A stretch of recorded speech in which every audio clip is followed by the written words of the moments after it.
കൃപാസന മാതാവിനും തിരുക്കുമാരനും 1000 നന്ദി.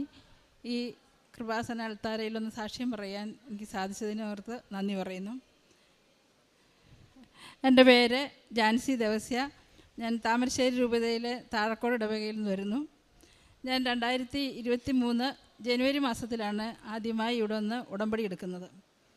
എൻ്റെ 6 ഉടമ്പടി നിയോഗങ്ങളിൽ രണ്ടാമത്തെ നിയോഗമാണ് എനിക്ക് ആദ്യമായി സാധിച്ചു കിട്ടിയത്. അതെൻ്റെ മകന് വേണ്ടി, എൻ്റെ മകനാണ്. മകന് വേണ്ടിയുള്ള സാക്ഷ്യമായിരുന്നു. അവൻ്റെ കല്യാണത്തിനെ കുറിച്ചായിരുന്നു. 2023 ഡിസംബർ മാസത്തിൽ തന്നെ, ആ വർഷം തീരുന്നതിന് മുമ്പ്, അമ്മയുടെ പ്രത്യക്ഷീകരണത്തിൻ്റെ മാസം തീരുന്നതിന് മുമ്പ് തന്നെ എൻ്റെ മകൻ്റെ കല്യാണം നടത്തി തരണേ അമ്മയെന്ന് ഞാൻ അമ്മയോട് എന്നും അപേക്ഷിക്കുമായിരുന്നു ഉടമ്പടി എടുത്തതിന് ശേഷം. അങ്ങനെ മകൻ്റെ വിവാഹാലോചനകളൊക്കെ വന്നു. സെപ്റ്റംബർ മാസത്തിലാണ് ഞങ്ങൾ ആദ്യമായി മകൻ്റെ വിവാഹ ആലോചനയ്ക്ക് വേണ്ടി കൊടുക്കുന്നതും. അങ്ങനെ ആലോചനകളൊക്കെ വരാൻ തുടങ്ങി. അമ്മയോട് ഞാൻ പ്രത്യേകം പറഞ്ഞു, അമ്മേ ആകെ ഇനി 3-4 മാസമേ ഉള്ളൂ, എൻ്റെ മകൻ്റെ കല്യാണം എത്രയും വേഗം അമ്മ സാധിച്ചു തരണം. ഇതായിരുന്നു എൻ്റെ ഏറ്റവും വലിയൊരാഗ്രഹം. അങ്ങനെ ആലോചനകളൊക്കെ വന്നു, ഞങ്ങളും പോയി കണ്ടു, എല്ലാം ഭംഗിയായി നടന്നു. അങ്ങനെ മകൻ്റെ കല്യാണം ഉറപ്പിച്ചു. ഒക്ടോബർ മാസത്തിൽ അവൻ്റെ കല്യാണം ഉറപ്പിക്കുന്നു. അപ്പോഴും ഞാൻ അമ്മയോട് പറഞ്ഞു, അമ്മയെ തടസ്സമൊന്നും വരുത്തരുതേ, ഡിസംബർ മാസത്തിന് മുമ്പ് തന്നെ അമ്മേൻ്റെ കുഞ്ഞിൻ്റെ കല്യാണം നടത്തി തരണം. പിന്നെ നോയമ്പായി, പിന്നെ 24 വർഷം തുടങ്ങുന്നു. ഇന്ന് കല്യാണം നീണ്ടുപോകരുത് അമ്മേ, സമയ ചുരുക്കത്തിൻ്റെ അമ്മ എൻ്റെ ആവശ്യങ്ങൾക്ക് അമ്മ തന്നെ കൂടെ ഉണ്ടായിരിക്കണം. കാനായിലെ കല്യാണ വിരുന്നിൽ അമ്മ പ്രവർത്തിച്ചതുപോലെ തന്നെ എല്ലാ കാര്യങ്ങളും ഭംഗിയായി നടത്തി തരണേന്ന് അമ്മയൊക്കെ ഞാൻ കൂട്ടുപിടിച്ചിരുന്നു. അമ്മയും തിരുക്കുമാരനും എപ്പോഴും കൂടെ ഉണ്ടായിരിക്കണമെന്ന്. അങ്ങനെ ഒക്ടോബർ മാസത്തിൽ അവൻ്റെ കല്യാണം ഉറപ്പിക്കുന്നു. പിന്നെ ആകെ എനിക്കുള്ള ഒരാഗ്രഹം, എൻ്റെ അമ്മേ നല്ല വിശ്വാസവും പ്രാർത്ഥനയും ഒക്കെയുള്ള ഒരു കുടുംബത്തിലെ മകളെ ആയിരിക്കണേ അമ്മ ഞങ്ങൾക്ക് തരുന്നത്. അതേപോലെ തന്നെ അവന് ചേരുന്ന ഒരു ഇണേനെ അമ്മ തന്നെ കണ്ടുപിടിച്ച് തരണം.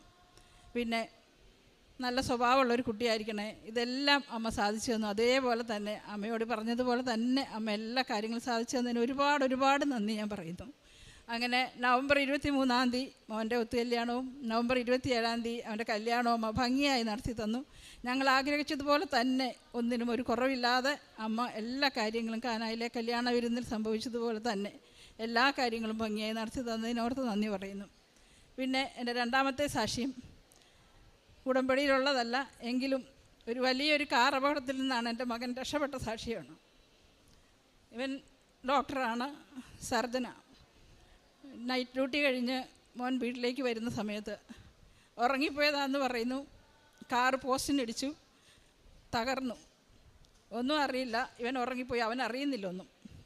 വീട്ടിലേക്ക് ആൾക്കാർ വിളിച്ച് വിവരം പറയുമ്പം ഞാൻ ആകെ തകർന്നു. അമ്മേ എൻ്റെ കുഞ്ഞിനാപത്തൊന്നും വരുത്തരുത്, ജോലിയിലേക്ക് കയറിയിട്ടേ ഉള്ളൂ, അമ്മയ്ക്കറിയാമല്ലോ, ഒന്നും വരുത്തരുതേ അമ്മയെന്ന് മാത്രം ഞാൻ കൃപാസന മാതാവിൻ്റെ ഒരു ഫോട്ടോ വീട്ടിൽ പ്രാർത്ഥനാ മുറിയിൽ വെച്ചിട്ടുണ്ട്.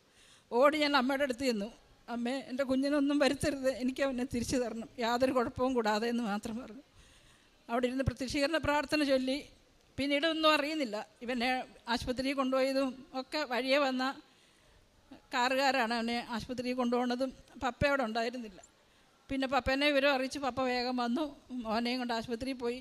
അവിടെ ചെന്ന് അപ്പോഴൊക്കെ ഞാൻ മാതാവിനോട് പ്രാർത്ഥിച്ചുകൊണ്ടിരിക്കുക, സഞ്ചാരി മാതാവേ, അമ്മ എൻ്റെ കൂടെ, കുഞ്ഞിൻ്റെ കൂടെ ഉണ്ടായിരിക്കണേ. എപ്പോഴും മക്കളും പപ്പയൊക്കെ പുറത്ത് പോകുമ്പോൾ ഞാൻ പ്രാർത്ഥിക്കാറുണ്ട്, അമ്മയുടെ നീല മേലങ്കിക്കുള്ളിൽ ഇവരെ പൊതിഞ്ഞ് സംരക്ഷിക്കണമേ എന്ന്.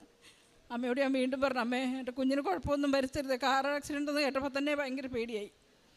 പിന്നീട് ഓരോരുത്തരുടെ വിവരണവും കൂടെ ആയപ്പോൾ തന്നെ അതിലും പേടിയായി. പിന്നെ ഏതായാലും പപ്പ പെട്ടെന്ന് വിളിച്ച് പറഞ്ഞു, മോന് കുഴപ്പമൊന്നുമില്ല, നീ പേടിക്കണ്ട. അപ്പോഴും ഞാൻ പറഞ്ഞില്ല, എനിക്കൊരു മനസ്സമാധാനം വരുന്നില്ല. വീണ്ടും ഞാൻ അമ്മയുടെ ചെന്ന് പറയും, അമ്മേ എനിക്കൊരു സമാധാനം നീ തരണേ. അങ്ങനെ പ്രത്യക്ഷീകരണ പ്രാർത്ഥന ചൊല്ലിക്കൊണ്ടിരിക്കുമ്പോൾ എന്നോട് ആരോ പറയുന്നു, മകന് കുഴപ്പമൊന്നുമില്ല, അമ്മ പേടിക്കണ്ട, അവനൊരു കുഴപ്പമില്ല, അവനെ ഒരു കുഴപ്പമില്ലാതെ ഞാൻ നിനക്ക് തരും എന്ന് ഒരു ശബ്ദം എൻ്റെ മനസ്സിലിങ്ങനെ എപ്പോഴും ഇങ്ങനെ കേട്ടോണ്ടിരിക്കുക. എന്നിട്ടും ഞാൻ അമ്മയോട് പറഞ്ഞു, അമ്മയെ അവനെ കാണണം, അല്ലെ അവൻ്റെ വർത്താനം എനിക്ക് കേൾക്കണം. അതിൽ ഞാൻ പപ്പയ്ക്ക് വിളിച്ചിട്ട് പറഞ്ഞു, മോനോട് എന്നെ ഒന്ന് വിളിക്കാൻ പറ. അതിലേതായാലും പെട്ടെന്ന് പപ്പ മോൻ്റെ ഫോൺ കൊടുത്തു. അവൻ എന്നെ നേരിട്ട് വിളിച്ച് പറഞ്ഞു, മമ്മി എനിക്ക് കുഴപ്പമൊന്നുമില്ല, മമ്മി പേടിക്കണ്ട. അപ്പോൾ എനിക്കൊരാശ്വാസമായി. ഞാൻ അമ്മയ്ക്ക് ഒത്തിരി നന്ദി പറഞ്ഞു. അവിടെ നിന്ന് അമ്മയോട് ഞാൻ പ്രത്യക്ഷീകരണ പ്രാർത്ഥന ചൊല്ലി വീണ്ടും പറഞ്ഞു, അമ്മയെ ചെയ്ത ഉപകാരങ്ങൾക്ക് ഒരുപാട് നന്ദി. അത്രയേറെ വിഷമിച്ച സമയത്താണ് അങ്ങനെ അവൻ്റെ അപകടത്തിൽ നിന്ന് അവനെ രക്ഷപ്പെടുത്തി. പിന്നെ കൈയുടെ ഈ പൊത്തയ്ക്കൊരു നീര് വന്നു. ഈ വിരൽ എല്ലാ വിരലും നീര് വെച്ച് വീർത്ത് കറുത്ത നിറമായി. അപ്പം സർജൻ ആയതുകൊണ്ട് ഇവന് വിരലാണല്ലോ കൂടുതൽ ഉപയോഗം. അപ്പം ഇവൻ വീട്ടിൽ വന്നു കഴിഞ്ഞപ്പോൾ എന്നോട് പറഞ്ഞു, മമ്മി എൻ്റെ വിരലൊക്കെ കറുത്ത് പോയിരിക്കുന്നു, എന്ത് ചെയ്യും? ഞാൻ പറഞ്ഞു, ഒരു കുഴപ്പവും വരില്ല മോനെ, അമ്മ കാത്തോളും നിന്നെ. ഞാൻ അമ്മയുടെ തൈലം എപ്പോഴും ഈ തൈലം എടുത്ത് ഇവൻ്റെ കയ്യിലും നെറ്റിക്ക് കുരിശ് വരച്ച് തലയിലൊക്കെ കുരിശ് വരച്ച് പ്രാർത്ഥിക്കും. പ്രത്യക്ഷീകരണ പ്രാർത്ഥന ചൊല്ലും, വിശ്വാസ പ്രമാണവും ചൊല്ലി ഈ വിരലിലെല്ലാം ഞാൻ ഈ തൈലം പൂശി പ്രാർത്ഥിക്കുമായിരുന്നു. അങ്ങനെ ഡോക്ടർ 15 ദിവസം കഴിഞ്ഞിട്ട് ഡ്യൂട്ടിക്ക് പോയാൽ മതിയെന്ന് പറഞ്ഞ മകൻ്റെ 8ാമത്തെ ദിവസമൊക്കെ ആയപ്പോഴത്തേനും അവൻ്റെ കയ്യിലെ നീര് മുഴുവൻ മാറി, കറുപ്പ് നിറം എല്ലാം മാറി. അവൻ ജോലിക്ക് പോകാൻ മാതാവ് അമ്മ അവനെ ഒരുക്കി തന്നു. അങ്ങനെ ഇത്രയും വലിയ അനുഗ്രഹങ്ങൾ ചെയ്തു തന്ന കൃപാസന മാതാവിനും തിരുക്കുമാരനും 1000 നന്ദി. സഞ്ചാരി മാതാവ് എപ്പോഴും കൂടെ ഉണ്ടെന്നുള്ള കാര്യം ഞാൻ എപ്പോഴും പറയും. പിന്നെ ഇവൻ്റെ പേഴ്സിൽ ഞാൻ ഈ കാശ് രൂപം, കൃപാസന മാതാവിൻ്റെ കാശ് രൂപം ഇവൻ്റെ പേഴ്സിൽ ഞാൻ എപ്പോഴും വെച്ചിട്ടുണ്ടായിരുന്നു. അപ്പം ഞാൻ മോനോട് പറഞ്ഞു, മോനെ ഇതെടുത്ത് കളയരുത്, ഇതൊരു കടലാസിൽ പൊതിഞ്ഞാണ് മമ്മി വെച്ചിരിക്കുന്നത്.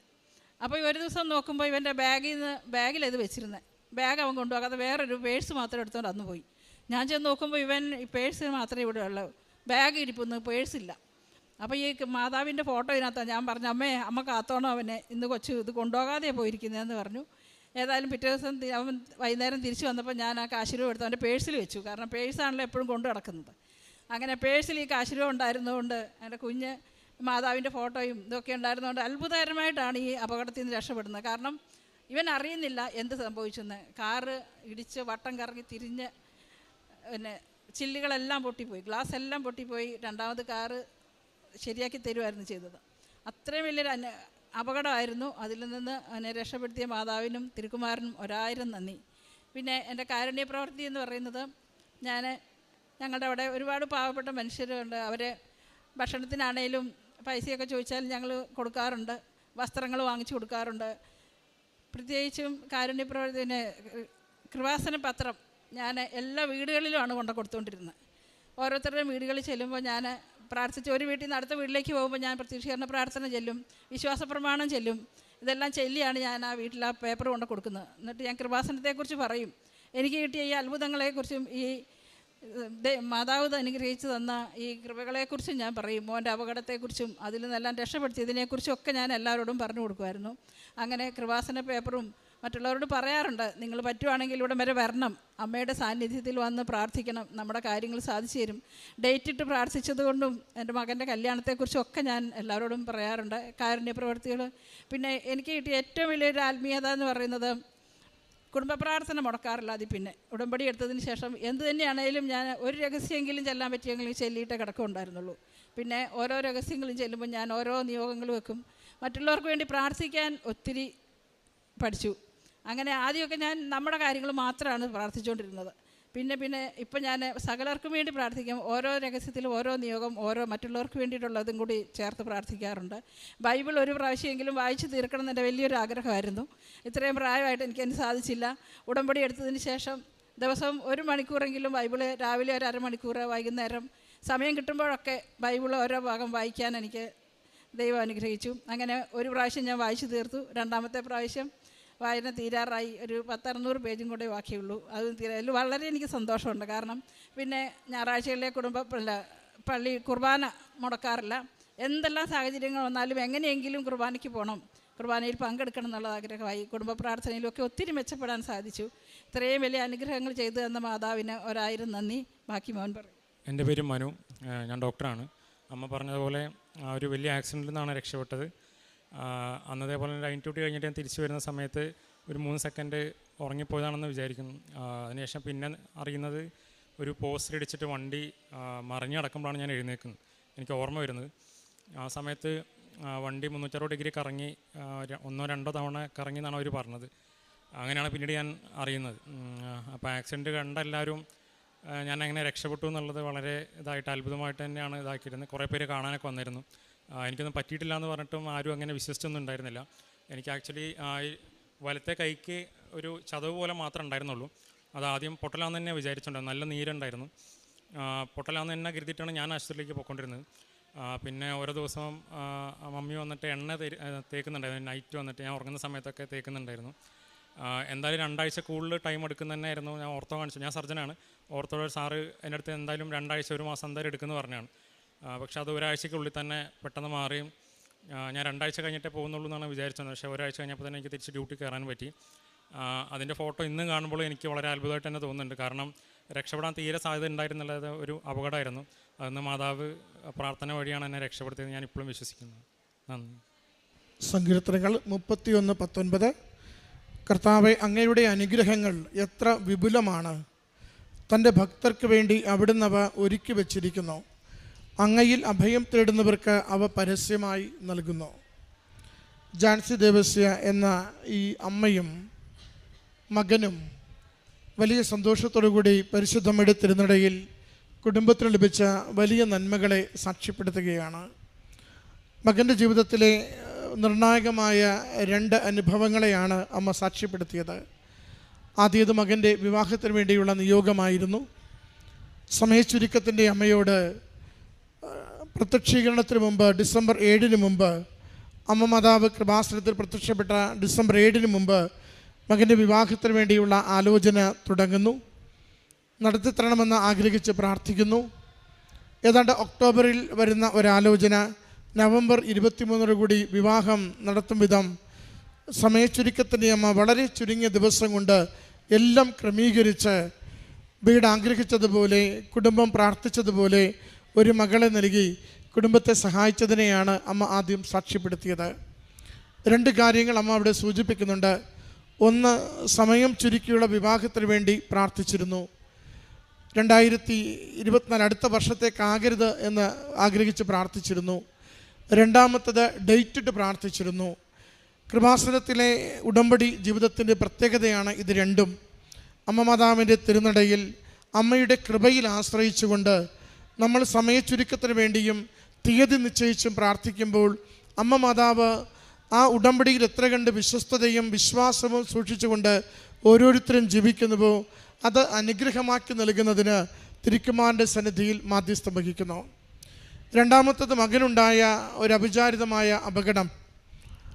മരണകരമായ ഒരു അപകടത്തിൽ അമ്മ മാതാവിൻ്റെ വലിയ സംരക്ഷണം ലഭിച്ചതിനെയാണ് കുടുംബം സാക്ഷ്യപ്പെടുത്തുന്നത്. മകൻ പറയുന്നുണ്ട്, ഒന്നുറങ്ങിപ്പോയെന്ന് കരുതുന്നു. 2-3-4 തവണ വണ്ടി കറങ്ങി മറിഞ്ഞിട്ടാണ് അത് ഇടിച്ചൊക്കെ നിൽക്കുന്നത്. വലിയ രീതിയിൽ കണ്ടവരും കേട്ടവരുമെല്ലാം ഇത് എങ്ങനെ അകത്തുള്ള വ്യക്തി രക്ഷപ്പെട്ടുവെന്ന് ചോദിക്കും വിധം അത്ര വലിയൊരു ഗുരുതരമായ അപകടത്തിലാണ് പോറൽ പോലും ഏൽക്കാതെ മകൻ സംരക്ഷിക്കപ്പെട്ടതെന്ന് സാക്ഷ്യപ്പെടുത്തുകയാണ്. അമ്മ പറയുന്നുണ്ട് അതിന് 2 കാരണങ്ങൾ. ഒന്ന്, അമ്മ മാതാവിൻ്റെ കാശ് രൂപം എന്നും മകൻ്റെ പേഴ്സിൽ കൊടുത്താണ് വിട്ടുകൊണ്ടിരുന്നത്. അത് അമ്മ മാതാവിൻ്റെ സംരക്ഷണത്തിൻ്റെ സാന്നിധ്യത്തിൻ്റെ ഒരടയാളം തന്നെയാണ്. അതോടൊപ്പം ചെറിയ പരിക്കുകൾ മാത്രം കയ്യിൽ പറ്റിയപ്പോൾ സർജനായതുകൊണ്ട് കൈവിരലുകളിലൂടെയാണ് ഏറ്റവും കൂടുതൽ പ്രവൃത്തികൾ മകൻ ചെയ്യേണ്ടത്. ആ വിരലുകൾക്കൊന്നും യാതൊരു ക്ഷതവും ഏൽക്കാതെ, എന്നാൽ ആ കരിവാളിച്ച ഭാഗങ്ങളൊക്കെയും ഒരു 6-7 ദിവസം ഉടമ്പടി തൈലം പൂശി പ്രാർത്ഥിച്ചതിലൂടെ പൂർണ്ണമായി സൗഖ്യപ്പെട്ട് കൂടെയുള്ള ഡോക്ടർമാർ പറയുന്ന 2 ആഴ്ച 2.5 ആഴ്ചയുടെ റെസ്റ്റിന് പകരം 8-ാം ദിവസം തന്നെ ജോലിക്ക് പോയി തുടങ്ങുവാൻ സമയച്ചുരുക്കത്തിൻ്റെ അമ്മ മകനെ സംരക്ഷിച്ചതിനെയാണ് സാക്ഷ്യപ്പെടുത്തുന്നത്. പ്രിയമുള്ളവരെ, ഈ അമ്മയും മകനും ഒരുപോലെ ഈ അൾത്താരയിൽ അവരുടെ ജീവിതത്തെ സാക്ഷ്യപ്പെടുത്തുമ്പോൾ ആവർത്തിച്ച് നമ്മളോട് പറയുകയാണ്, ശരണപ്പെട്ട് പ്രാർത്ഥിക്കുക, അമ്മ മാതാവ് കൂടെയുണ്ട്. സഞ്ചാരി മാതാവ് സഞ്ചരിക്കുന്ന ഇടങ്ങളിലൊക്കെയും നമുക്ക് സംരക്ഷണം ഒരുക്കുന്നുണ്ട്. അപകടങ്ങളിലേക്ക് നാം ചെന്ന് പതിക്കുമ്പോൾ അമ്മ മാതാവ് ദൂതരെ അയച്ച് അതിൻ്റെ ക്ലേശത്തിൽ നിന്നും ഭാരത്തിൽ നിന്നും നമ്മളെ കരങ്ങളിൽ പിടിച്ച് രക്ഷിച്ചെടുക്കുന്നുണ്ട്. അതുകൊണ്ട് ഉടമ്പടി ജീവിതം അനുഗ്രഹ ജീവിതമാണ്. ഉടമ്പടി ജീവിതം സംരക്ഷണ ജീവിതമാണ്. ഉടമ്പടി ജീവിതം ഏതൊരു അവസ്ഥയിലും കൂടുതൽ ദൈവാശ്രയത്വത്തോടുകൂടി നമ്മുടെ ജീവിതങ്ങളെ സുരക്ഷിതമാക്കുവാൻ ഈ കാലഘട്ടത്തിൽ നമുക്ക് ലഭിച്ചിരിക്കുന്ന ഏറ്റവും ശ്രേഷ്ഠമായ ഒരു ജീവിതക്രമമാണ്. പ്രാർത്ഥനയിലൂടെ നന്മ പ്രവൃത്തികളിലൂടെ ദൈവനാമത്തെ മഹത്വപ്പെടുത്തി അമ്മ മാതാവിൻ്റെ മക്കളായി ജീവിക്കുവാൻ നമുക്ക് പരിശ്രമിക്കാം. ഈ കുടുംബത്തിന് ലഭിച്ച എല്ലാ നന്മകളെ ഓർത്ത് കരങ്ങളടിച്ച് അമ്മ മാതാവിനും തിരുക്കുമാരനും നന്ദി സമർപ്പിക്കാം. അത്യപൂർവ ദൈവാനുഭവങ്ങൾ ഇനി നിങ്ങൾക്കും സ്വന്തം.